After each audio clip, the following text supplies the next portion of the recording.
afternoon and welcome to this week's episode of Level Up Cyber Live. My name is Tony Bryan and I am your host of the show.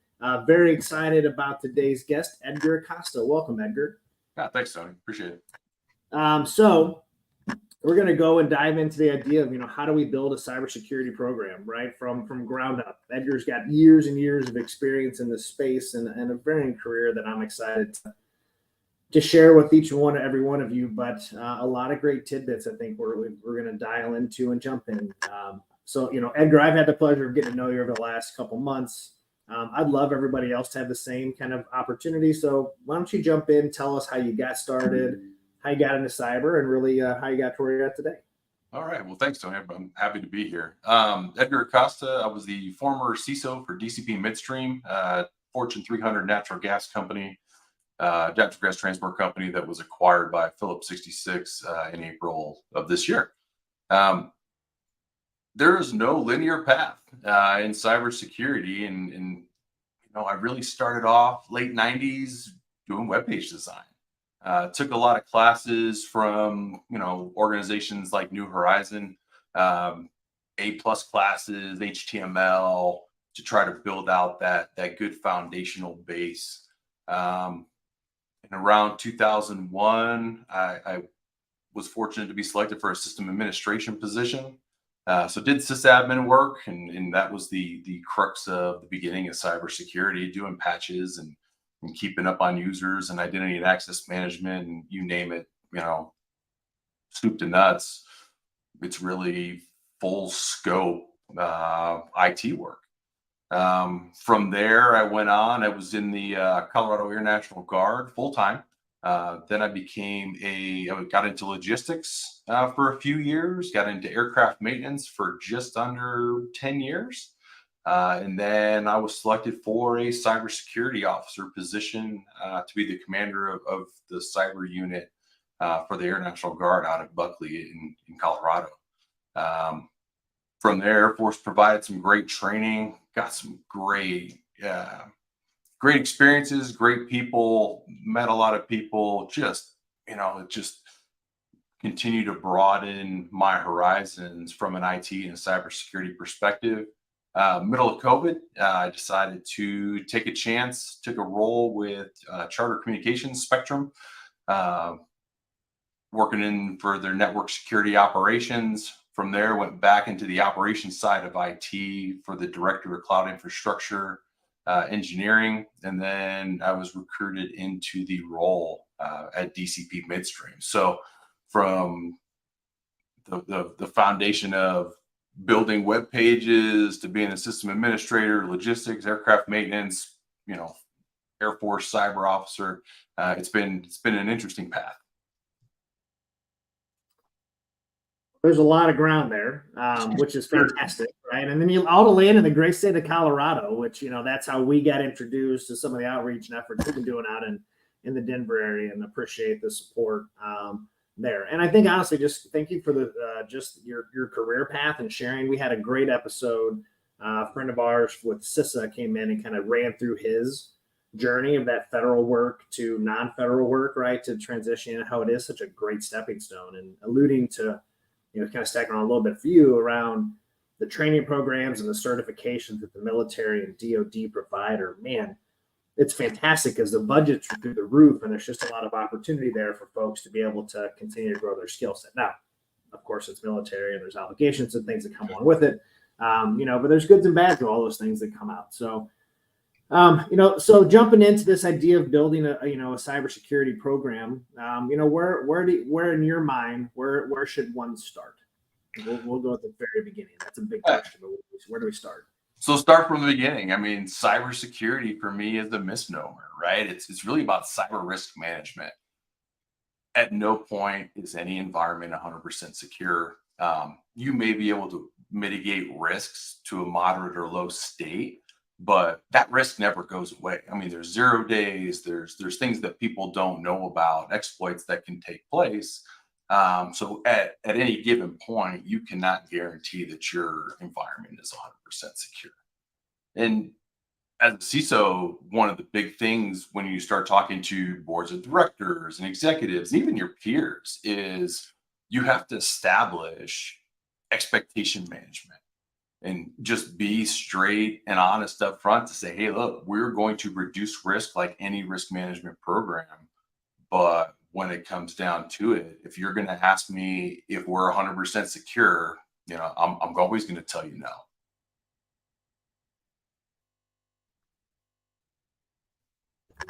We got a slight delay here. So, so if we're not secure, where do we go to like get to a point where we feel comfortable, right? I know before we hopped on, we talked a little bit about leadership and how we're getting buy-in and want them to, make investments into not just the technology, but our people, so from that point, if we're going at a risk standpoint, what's our next first step to start getting, buy-in from the organization and making those investments within your team?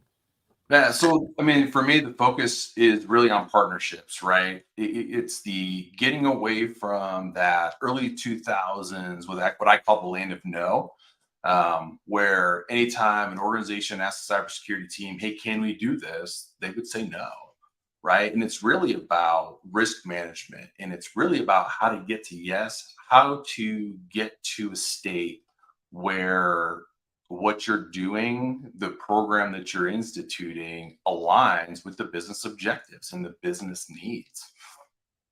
I take a 3-tiered structure. The business generating revenue is always that top tier.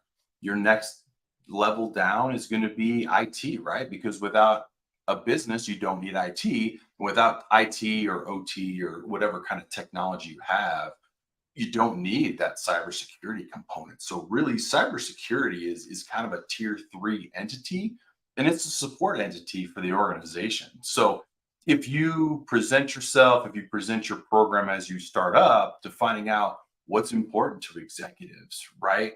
Trying to make sure that you're aligning anything that you're going to do with the needs and the goals of the business. And you start from information gathering. I mean, you talk to the stakeholders, internal and external, whether that's executives or peers or the business units, and really dive into what are the organizational goals and priorities, right?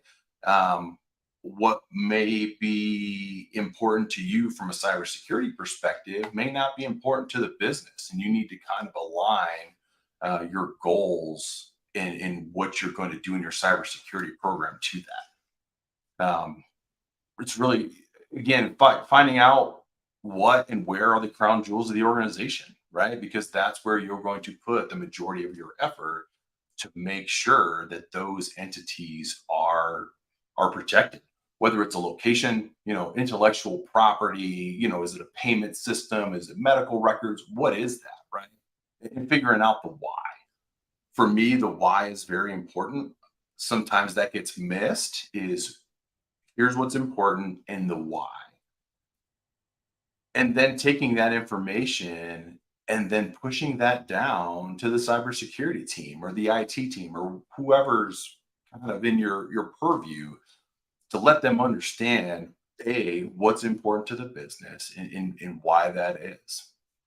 In my experience, I've found that teams that understand the why have more synergy because they're not guessing what's important or why those things are important.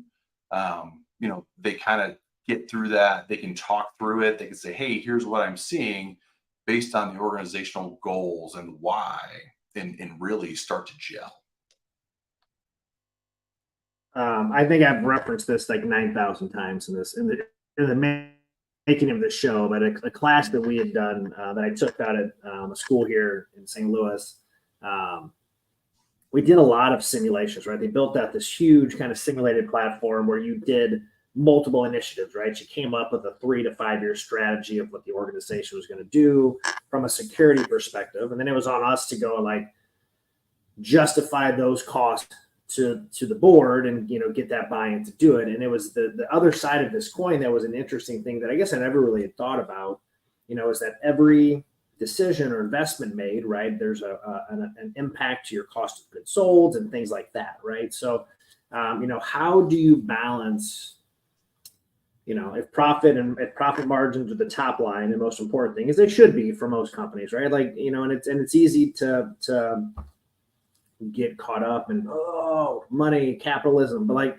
right, we all get paid from the revenue and things that are joined, but we also want to be secure and safe while we do it. So how do you, as a CISO or security leader, um, get organizations excited about the investment and the buy into this, and really make it as part of the fabric, and you mentioned it, the culture of that organization, really, have that mindset? And then is there ways for you to do that and engage your customers in that process too? Because I think then those two things help each other in terms of bottom line and profit margin. Yeah. So, I mean, for me, it's about transparency, right? There's no behind the curtain. There's no secret sauce going on within the cybersecurity realm, especially when you're talking to internal and external stakeholders, right? Being transparent about what you're doing and why you're doing it. And you're right, you have to have that return on investment. The days of cybersecurity for the sake of cybersecurity, oh hey, there's this cool new tool. Um, those are long gone, right? Organizations are very cognizant about where money is being spent and what the benefit, what that return on investment is. Um, Cybersecurity is a business unit, just like sales and marketing. It's part of that larger team, and you have to justify every year what your budget is. And you shouldn't use that fear, uncertainty, and doubt and say, oh, we're going to have a breach, we're going to have a breach. Even if you do everything right, you may have one anyways, right? But it's really about how you're going to detect, you're going to respond, you're going to recover, and really putting things in place that will allow you to do that. Business continuity is huge. If you can't operate your business, then you can't generate revenue. And it doesn't matter how many cool cybersecurity tools that happen. If that business folds, that cybersecurity team unfortunately let business down. You mean you can't have a robust security team and not make money and stay in business? That doesn't compute. So, there's been a lot of policies over the last couple months, right? SEC and board guidance and, administration stuff around workforce development. How do you think that, and for example, one of those being, requirements for corporate board of directors to start getting education and training around cybersecurity, sharing if a breach happens, those folks on the board of directors can't just say, I don't know, it's Edgar's fault. He's a CISO, right? So there's more ownership in that. How do you think long term that's going to have an impact on building teams and things like that? Does it change? Does it change? Does it get better? Or is it just a more informed decision? How do you think that's out? It's one of those things where it's probably going to be a struggle for the next few years. Is the SEC comes out with the guidance and they said, hey, you have to, once you decide that a breach is material, you have to report it. I think it's within 4 days. Is that the right number? Right. But then there's also some exceptions there that they have to protect national security or protect the business. So there's going to be some give and take along the way. This is fairly new. A lot of people are calling this the SOX for cybersecurity. And that's probably pretty accurate. It's just fine tuning what the right things are to do. As far as from a cybersecurity team perspective, it's really, hopefully organizations are aligning their security controls, whether they're NIST or ISO, with what the business needs, right? So I have a matrix, and it's really about, okay, what are your regulatory compliance, governance kind of controls that you need to have for your business? And then the business has some nice to have controls. Hey, in an ideal world, we would be doing these specific things. You don't need to throw the entire cybersecurity book at it, but you really should be looking at some of the industry best practices that are out there.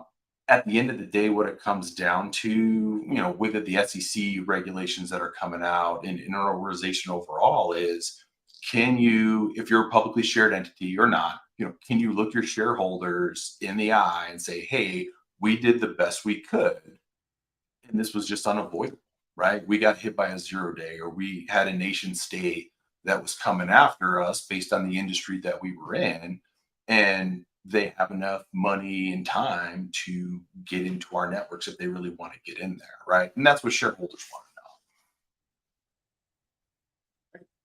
feel like there's moments in time, right? And a lot of it depends on the size of the organization. Because I've always heard kind of mixed bag reviews on like managed security service providers, right? They're great. And this isn't a dig on MSSPs, and then they all do fantastic work. But it's always hard for smaller to mid-sized companies that maybe don't have a security program to have an MSSP come in, use words, right? And they're saying a bunch of things that maybe they haven't, like they're not familiar with.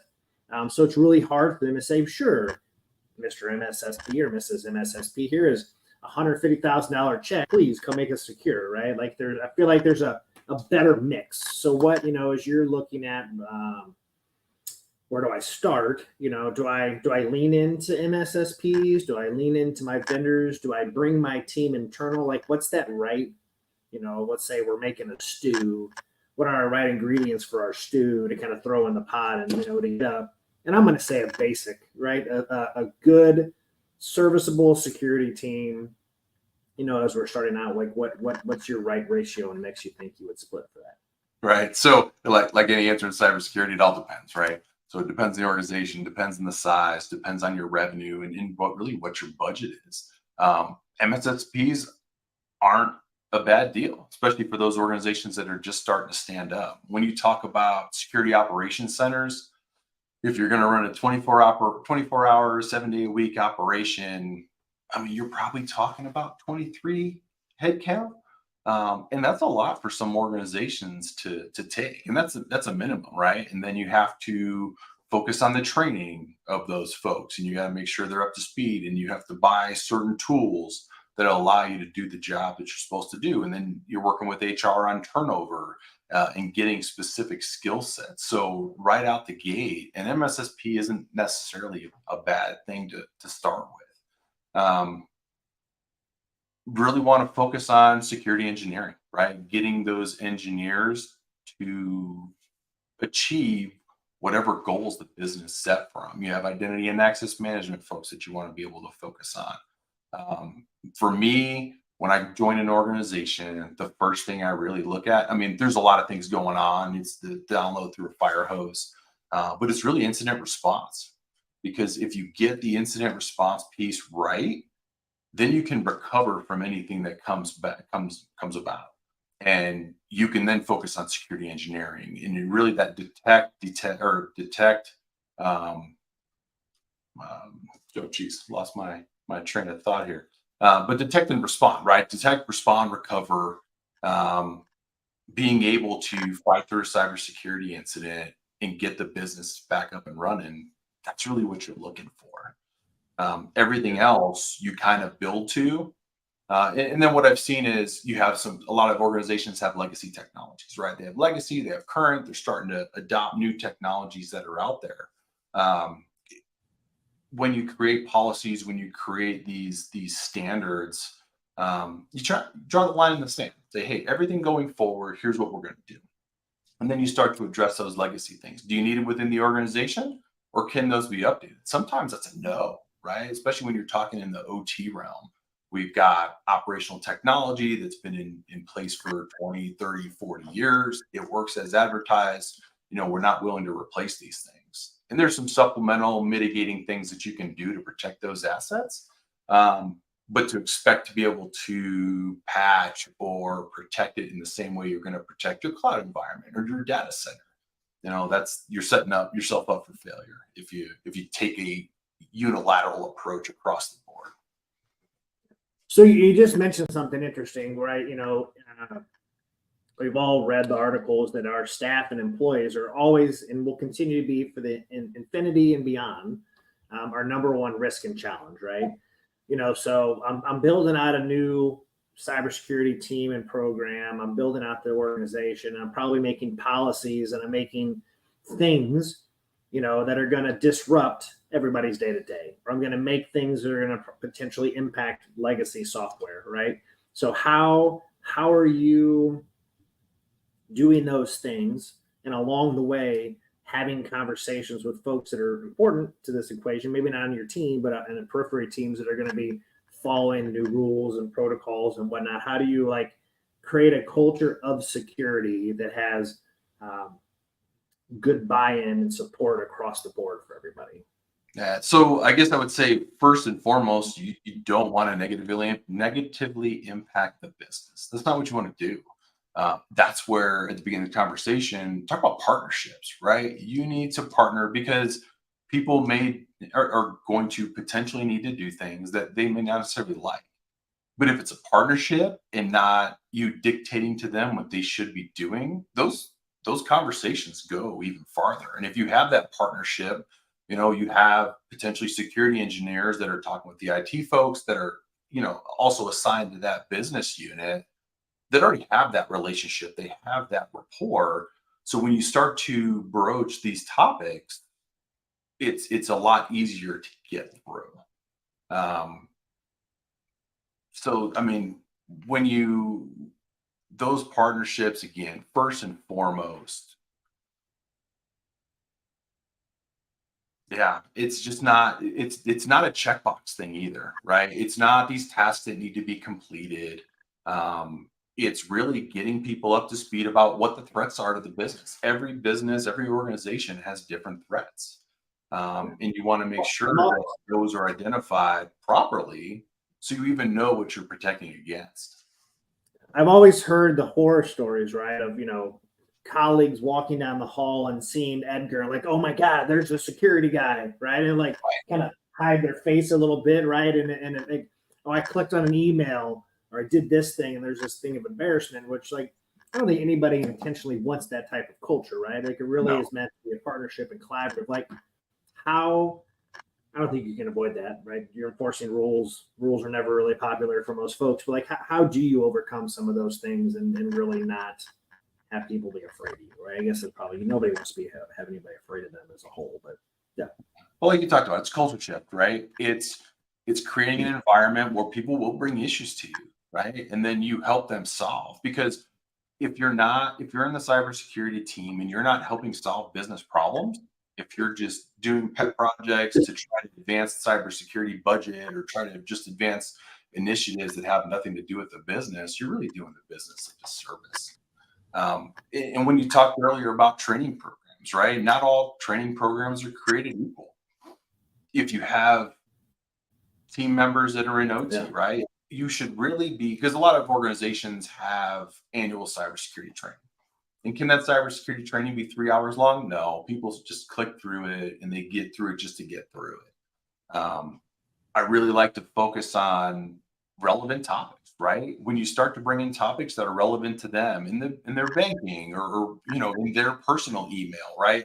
Those topics start to become of interest to them because they don't want to hurt themselves potentially financially in their personal lives. So if you make it relevant to them, those they're more likely to pay attention. They're more likely to engage in those topics. And then there's different levels, right? Executives tend to have more whaling attacks or phishing attacks, and they're trying to get people to transfer large sums of money. So tailoring your cybersecurity training program into a 30 to 45-minute block, one time a year, that's great. Make it relevant, right? The best thing you can do for people is to make that training relevant.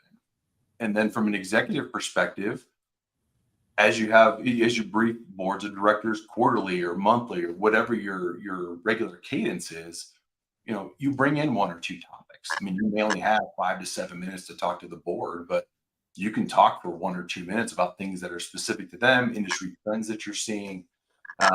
So that way they know that you're engaged and you're focused on the organizational well-being.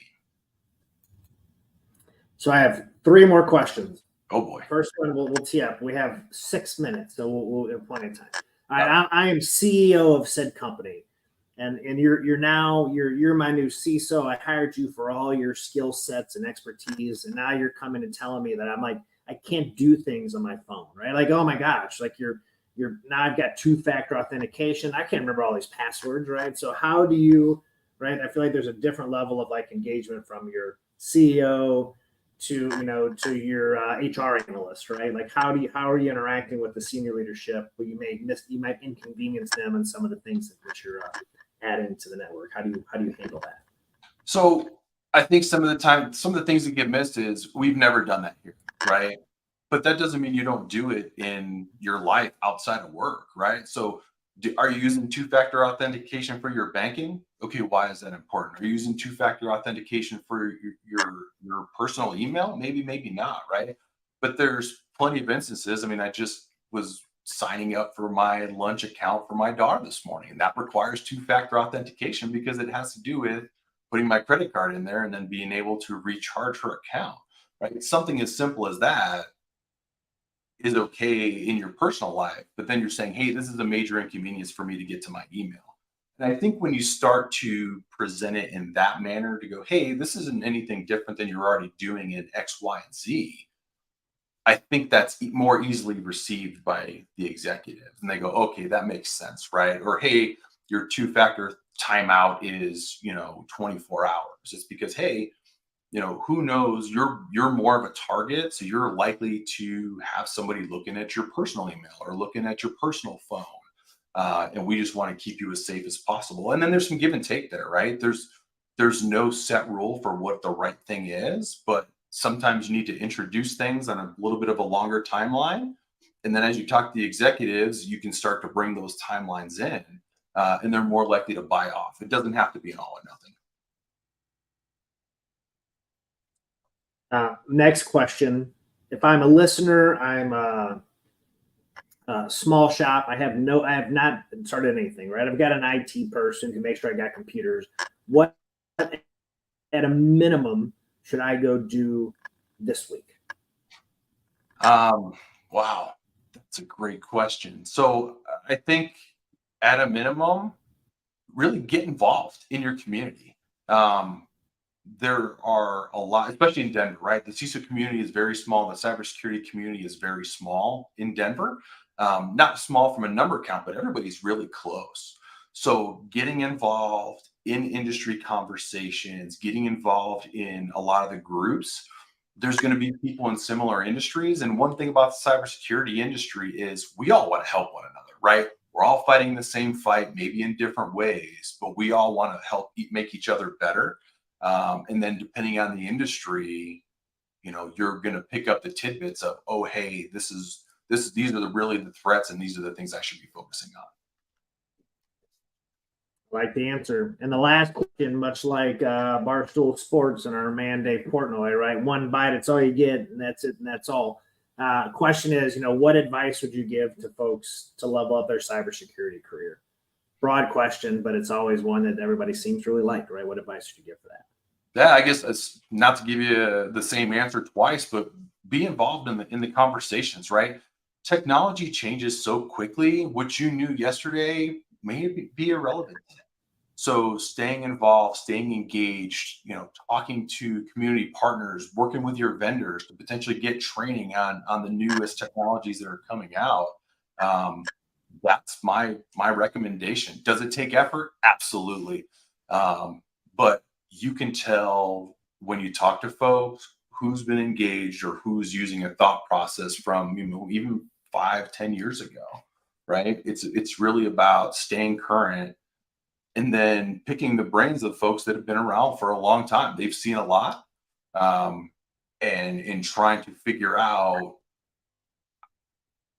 really, what works for them and what doesn't. I mean, there are a lot of moving pieces. I will say Denver has an incredible meetup. Just their meetups are through the roof. There's something at least 2 or 3 events a week in the technology space. It might not all be cyber, but there's enough periphery between AI code and meetups and OWASP that are out there that you can find something new in Denver. And being based in St. Louis, I'm definitely envious of some of the things and that I've seen that come together from your chambers that drive a lot of your content, and South Denver Chamber and Denver Metro Chamber, both great, and the Colorado Technology Association's equally is fantastic. So a good makeup for somebody to break into an industry, meet folks pretty quick, and really understand where to plug in. So Edgar, I appreciate the time. That was some really good content. I like I hope the questions were good. That was great. It's one of those things like you you got to start somewhere. You got to build a program, right? The time is now. Like bad guys don't stop, bad people don't stop. They're going to come for you at some point. So you got to you got to have some strategy and thought. And I definitely agree with you that response, at least knowing what you're going to do if something did happen, because it's the very first thing you said was it's not a matter of when, it's not if, it's when it's going to happen, and how do you respond. So thinking through those things, having those lined up, and then having your partners aligned around you to really make sure that you're in good shape is also important, right? Like who's your trusted inner circle to jump in and help you do those things and respond to a breach if something bad happens. So thank you for jumping in with us today, Edgar. Appreciate the insight and just the support. For those who listen every week, really excited about next week's guest, Chris Hogan. He's out at MasterCard. And we're going to jump into the idea around soft skills and why they are so important just to this space. We periphery touched a little bit on it here, right? Around just the getting out, meeting people and some of those things. But, what are hiring managers looking for? Obviously, MasterCard's a pretty large organization with a lot of people. So he's got a lot of experience in hiring. So excited about that. Again, thanks, Edgar. Thanks, everybody, for tuning in. And until next week, have a great one. Thanks.